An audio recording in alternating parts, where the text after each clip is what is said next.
What's happening, y'all? Vivek Ramaswamy once says that the boogeyman of racism doesn't exist. You fuck around and found out that the boogie lady of racism, it does exist. Let's go.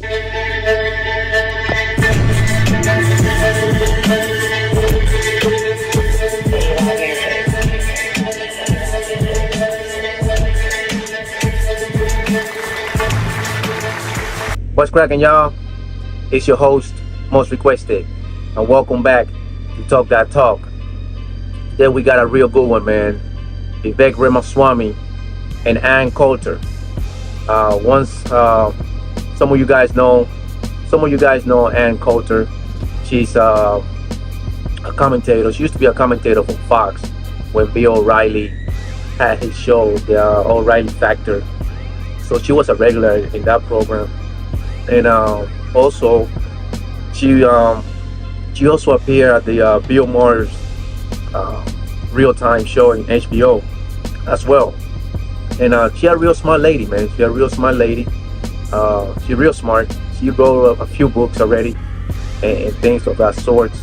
But man, she's spewing that white nationalist agenda, man, all over again. I mean, I don't think she had never stopped. She was not really, I guess, relevant for these last couple of years because whatever fallout that she had with Trump, although that she the one who gave Trump the playbook so he can become a president. And perhaps she was expecting some kind of a government position with Trump, and that never did materialize. But guys, listen. Don't forget to smash up the like button, share this video please, and when you ring the notification bell, select all so you can get updates every time I release new video content. And I also have a sponsor, Channel 11 Views.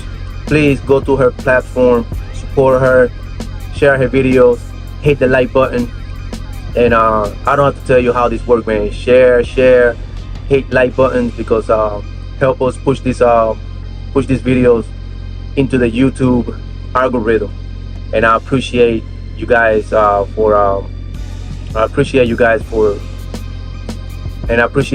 hitting the like button as well. So yeah, back at it again. Today we're talking about the interview that she had with Vivek Ramaswamy on his podcast, The Truth. And man, I tell you, Vivek looked shell-shocked when she said a few words at the beginning, right off the gate, man, right off the gate. Ann Coulter let him know that you're not welcome here. You're never gonna be the president. Niggas like you never gonna be a president of the United States, and that's that. And what struck me about Vivek is that yes, he's very smart as well, and a lot of times, for the most part, when I have seen him, speaking in debates and stuff like that, he hold his ground. You know what I'm saying? He hold his ground and he strikes back. But for some reason, man, with this white lady, he just caved down, man. He became the coward that I knew that he always was. You know what I'm saying? When it comes to confronting white supremacy. So I'm gonna let you guys hear a little bit of the introduction of him and Ann Coulter, and I'm gonna get back to you guys. Okay, so here we go. And that's why I brought on today somebody who I think has some thoughtful perspectives on the future direction of our country, of our conservative movement, and on this question of nationalism and national identity. Somebody I've been fascinated by for a long time and have interacted with on social media, but for the first time we're having at least a live form conversation in the offline sense of it. It's Ann Coulter. So Ann, thanks for coming on, and I'm looking forward to our conversation today. Me too. Thanks for having me. That was a fantastic opening monologue. I too am a fan of yours. So I'm going to make a point of disagreeing with you so that it will be fun. You are so bright and articulate, and I guess I can call you articulate since you're not an American black. Can't say that about them. That's derogatory. And that was a great opening segment. Lots of things to talk about there. Oh, and I agreed with many things you said during, in fact, probably more than most other candidates when you were running for president, but I still would not have voted for you because you're an Indian. We'll get back to that. And it's directly related to what you were just talking about. You know, the thing about nationalism, you're totally right. It is like to use the word nationalism. Oh, it's Hitler, it's Hitler. And, you know, Hitler had soup. That doesn't mean we shouldn't have soup.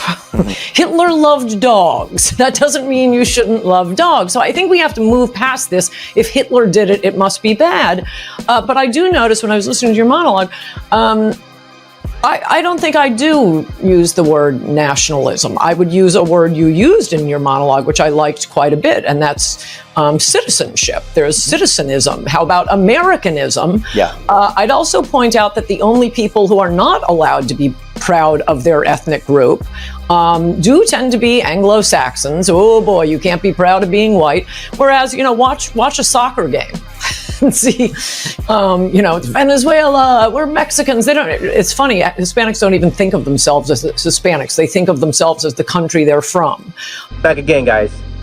Yes, as you can see, man, this San nigga just took it, you know, and just he didn't even try to stop her right there on her track. If I am conducting an interview and a person start coming out talking crazy like that, I would have to like check them right there and there. I'm not gonna let that shit go by. I gotta check them. You know what I mean? First of all, when she says, "Oh, you're very articulate with your words," and she says something to the sort of, "Oh, because referring to Black Americans or people who are black," and he just give her that smirk like, "Ha ha ha." Like he was down with what it was so funny. That shit wasn't funny. He's supposed to check her right there. Like right there, he's supposed to check that bitch. Right there, but himself, he's anti-black. You know what I'm saying? He himself is anti-black. And this is the reason why that he just let her, you know, rambling on and things like that. But he just became a coward, man. You know what I mean? Like she mopped the floor with this nigga in this short 2 minutes of her, you know, or her starting her conversation. And she said something else to the effect that, oh, the only people that cannot say that they're proud of their race is Anglo-Saxon. That's not true, because now she conflating the ethnicity with race. You understand what I'm saying? She conflicting ethnicity with race when she says, look at a soccer game, when you see the Mexicans or the Venezuelans or whoever are playing and they got their flags and they're proud to be Mexican or Venezuelan, Panamanian or whatever, whoever, you know, friends or whatever. That's not a race. That's your ethnicity. You could be born in Mexico and be a white person. You could be born in France and be a black person. You know what I'm saying? You could be born in England and be a black person. That's your ethnicity. Your ethnicity is an England person, but your race is black. So she's conflating both. You know what I'm saying? Like, and that's how she get motherfuckers confused. And of course she's dog whistling to her base. You know what I'm saying? To the Aryan nation. Like, yeah, we can say that we proud to be white. And nobody says that you're not supposed to be proud of you being white or whatever. You will be proud of whatever the fuck you want to be proud of. But she made that undertone of articulate, you know, and we don't want to refer black people as articulate because they get offended, because they're sensitive or whatever.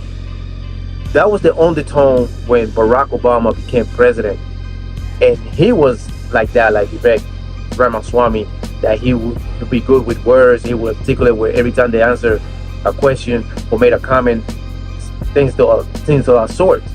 So they didn't like that about Obama because he was like so articulate with words.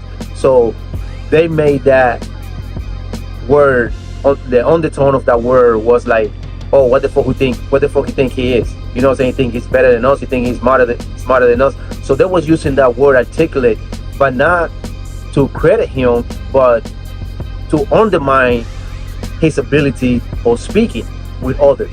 You see, or communicate with others. So that's what she was trying to say. But Vivek was like, so when she said, oh, I'm not going to vote for you, I will never vote for you because you're Indian, you could see that he blinked, because he tried to hold his composure. He was like, yo, I was inspecting this shit. My moderators was inspecting this bitch talking like this to me. What the fuck is going on? You know what I'm saying? So he kept his composure, first of all, because he don't want to anger his base. You know what I'm saying? Because he's the good Indian or whatever, he's good sand niggers or whatever. You know what I mean? Like, my man, you are done. You are done. Anywhere you go to campaign, anywhere you go to campaign, to show yourself, to debate with anybody, they're gonna bring this to your face. And why you didn't push back on Ann Coulter? You know what I'm saying? She did what she's supposed to do. She's an Aryan person. Exactly. She says, yo, the only people that's supposed to be president of this United States is Anglo-Saxon, and more Presbyterian than anything else. You know what I'm saying? So she let him be known right there. Like, we don't want no niggas to become president, especially if you the son of an immigrant from, you know what I'm saying? So she let that nigga know what's up, and him, by being so I don't want to say the word, for him to say, oh yeah, I'm a conservative person. Yeah, most black people are conservative. Most black people are, they want a whole nucleus of family. They want marriage. They want, you know, all of that before kids and stuff like that. But that doesn't take away the fact that she's out here spewing some crazy ideas about who should be running this country. If you was born in this country and you're a son of an immigrant or not, your loyalty is for this country first. For the most part, if you're running for president, of course the loyalty is going to be for this country. So all this shit that she's talking about, he's conflating all these ideas to muddy the waters. You know what I'm saying? And to blurry lines and all kind of shit. But at the same time, guys, this is crazy talk from this lady. You know what I'm saying? She's been like this for a while, and basically, and then she's gonna use Hitler as an example. You're gonna use another person to make an example, you know. But you make sure that you brought Hitler into the conversation. You know what I'm saying? See what I'm saying? Like, she's doing all these dog whistles for the Aryan nation. Like, my nigga, if you don't, and he don't check her, he couldn't say, oh, what do you use Hitler as an example? You could have used anybody else. You know what I'm saying? That have the same nationalist tendency or ideas or beliefs. You get what I'm saying? So this is beyond, man. This is beyond disgusting. I'm disgusted with Vivek because he just let that bitch ran through his body, man. You know what I'm saying? Just ran through him. She just let that bitch run through him like it was, you know, paper thin. So it is what it is, man. You know what I'm saying? I just wanted to make this video, let you guys know about this the state of the country where we are right now. And trust me, man, that shit is real out there. You know what I mean? Because he once says in the campaign trail that the boogeyman of racism doesn't exist. At least he never saw it. Come on, my nigga. You've been living in the United States for 30-some years, 40-some years, and you never experienced racism? You are a fucking liar. But guess what? Now he's going to believe that there is a boogeyman, but there's also a boogie woman. You know what I'm saying? So there you go. There you have it.